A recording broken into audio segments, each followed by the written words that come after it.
Hi, good morning. This quick video, I'm going to try to record just a few shortcuts whilst you use the MetaTrader 4 platform. It is in no way a complete list of all the shortcuts, but it is some of them that you will come across from time to time. Okay, so the first one I'll look at is if I want to modify the chart. So if I want to open the chart properties, usually the quick way to do that is just go right click and then you see chart properties here, F8, or I can just go F8. So once I just go F8 on my keyboard, that should open up the properties window, and within here I can then change the properties of the chart. Even within the common tab, you can also change certain things. Okay, right. If you noticed when I did the right click, you can see a lot of shortcuts as well. So if you want to get the depth of the market, Alt plus B, one click trading, Alt plus T. Then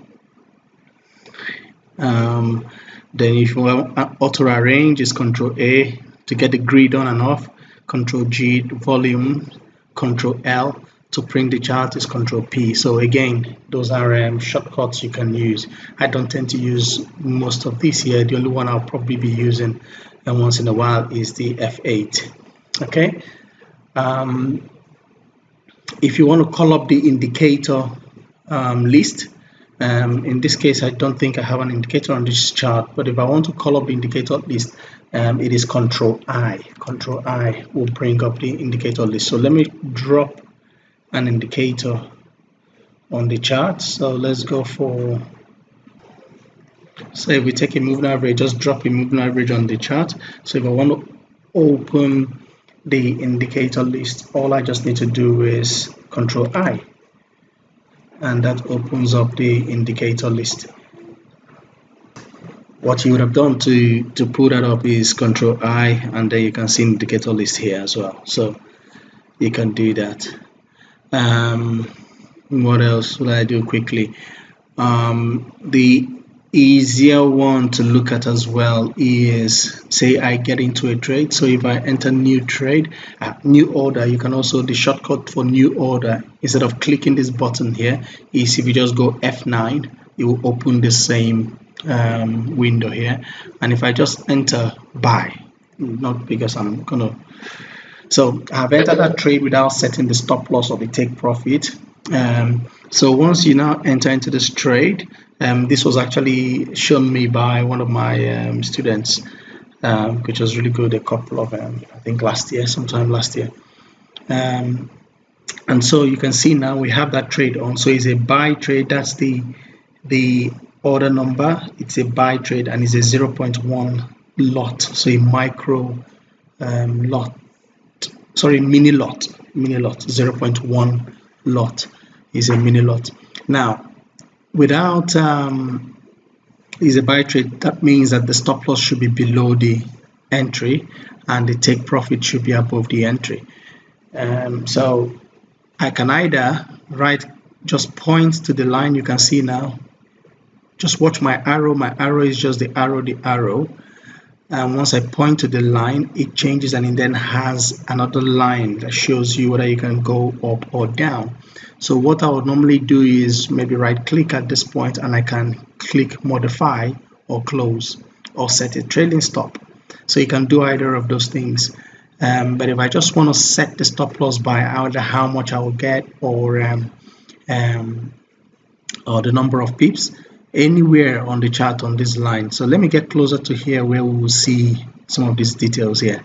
So if I go again, you can see now I can drag to modify. So if I click and drag down, you can see it shows me a set of numbers. So the order number same as the entry price. Then instead of being binary, it's telling me SL, which is the stop loss. Then it's telling me right now that up to this point, which is 67.1 pips, that if price hits that level, I will lose $67.1, $67.10. So if I drag it, continue going down just to the lowest point we've got on there, And that tells me now that my stop loss is set at that price, which is 1.20077. And if price hits that level, it'll be a 78 pip loss, which is $78. So if I leave it, it drops it. Can you see? Set. And that's quite quick to do this. So take profit. If I did the same thing and I drag up, I can also set a 78 pip take profit. And you can see it shows me it's $78.2 and it's 78.2 pips. Boom. That's it. Brilliant. So that's another shortcut. Another shortcut is if I say I want to draw this line now, so I draw me a trend line, which in this case has been a perfect trend line. You can see now that we have that trend line. Let me remove this other indicator. So right click, delete indicator. So I have this line now. If I want to draw another line, I can either go back, collect the draw trend line function, or I can double click this and you can see at the top it is showing that it's selectable now, and at the bottom you can see something like a square.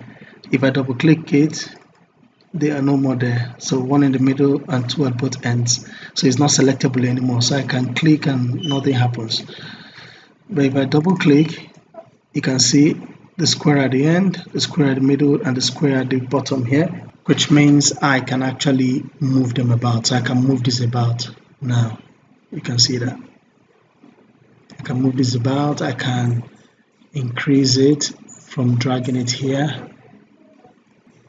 But if I want to make an exact duplicate of this line, I can just double click it to be selectable and hold on to my control key and just drag. You can see it's created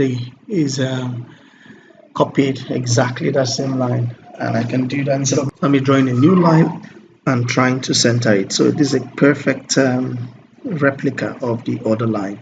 So that's those are just 3 or 4 shortcuts I just decided to show you now.